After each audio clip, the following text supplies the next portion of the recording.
वो सब लोग नरेंद्र मोदी से नहीं डरे होंगे। मैं राज का बहुत सम्मान करता हूँ, लेकिन मुझे लगता है वो ज़्यादा ही नरेंद्र मोदी से डर गए। उनका डरना नहीं चाहिए, उनको मोदी जी के निकट जाना चाहिए। और मोदी जी के लिए सारी प्रजा बराबर है। जैसे राम जी के लिए सब बराबर थे, ऐसे उनके लिए भी सब बराबर है। नासिक में आज से 40 साल पहले भी आया था, और तब भी भगवान त्र्यंबकेश्वर, माँ गोदावरी और पंचवटी की पर्णशाला, ये से पवित्र स्थानों को देख करके दूर से, पहाड़ से, तब मैं न मिली था, न एमपी था, न मिनिस्टर था, तब भी मैं यहाँ आया। और हजारों लाखों लोग, करोड़ों लोग देश से और विदेश से अपने जो अतीत से जुड़े हैं, जो विरासत को जानते हैं, जो विकास को जानते हैं, ऐसे लोग यहाँ दर्शन करने आते हैं। और मैं भी एक सामान्य भक्त के नाते तब भी आया था, और आज भी एक सामान्य भक्त के नाते यहाँ आया हूँ। जब गवर्नर था तब भी एक सामान्य भक्त के आता था, और बहुत अच्छा लगा तो मुझे कहा गया कि यहाँ राम जी पर कोई एक क्या आयोजन हो रहा है।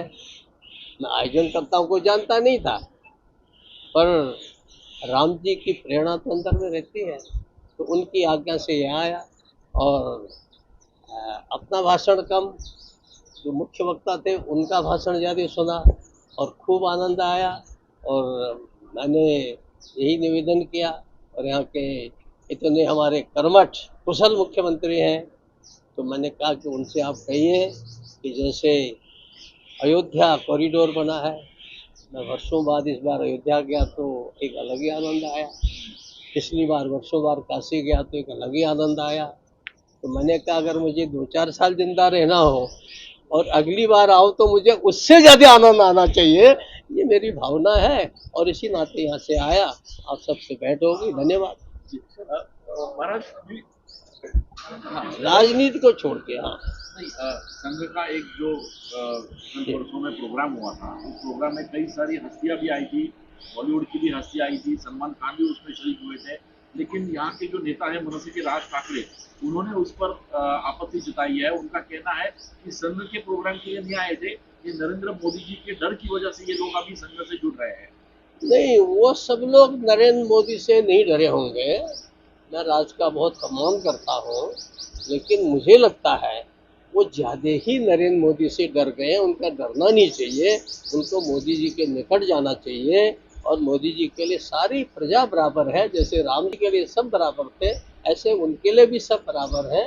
मुंबई में मेरे छोटे भाई हैं और अच्छे फर्क देखा है। मैं उनसे कहूँगा कि नरेंद्र मोदी से डरो मत, और महाराष्ट्र में हो, छत्रपति शिवाजी महाराज के उसके कर्मभूमि में हो, तो उससे डरने की कोई आवश्यकता नहीं। डरना हो तो गलत काम से करो। लेकिन राज्य की जो भाषावर जो प्रांत की रचना हुई है, उस पर उन्होंने कहा कि संघ ने जिस तरह से कहा कि भाषावर जो विवाद चलते हैं पूरे देश भर में, तो वो एक तरह का बीमारी है, ऐसा संघ प्रमुख ने कहा था। उस पर भी उन्होंने क्योंकि मेरी दिक्कत क्या है, न मैं आज भाजपा का सदस्य हूँ, न मैं राजनीति में हूँ, ठीक है, और न मैं संघ का प्रवक्ता हूँ, इसलिए सब बातों का उत्तर मैं क्यों दूंगा। आपने जिन्हें शपथ विधि दिलाई थी, ऐसे अजित दादा आप हमारे बीच नहीं रहे हैं, उनके भतीजे ने कल एक प्रेस कॉन्फ्रेंस किया और कहा कि ये उनकी नैसर्गिक मृत्यु नहीं थी, ये आपत्तिजनक बातें कही है उन्होंने कहा इसमें घातपात होने की आशंका है। मैंने अखबार पढ़ लिया सुबह, सकाल भी पढ़ा, जब वो भी पढ़ा, तो ठप्पा भी पढ़ा, उनका बयान भी पढ़ा। और मैं अजीत दादा का बहुत ही अधिक आदर करता हूँ, और मुझे सबसे प्रसन्नता ये हुई कि यहाँ वो चाहे पक्ष में रहे चाहे विपक्ष में, लोग हमारे बारे में अच्छा भी बोले होंगे, बुरा भी बोले होंगे, स्वाभाविक राजनीति है, लेकिन अजीत दादा ने कभी कोई शब्द नहीं बोला, तो मैं अजीत दादा को कभी नहीं भूल सकता। और ये जो उन्होंने कहा है, यदि उनको ऐसा लगता है तो सरकार सरकार से बात करें, सरकार में शामिल है और उसका समाधान करें। धन्यवाद।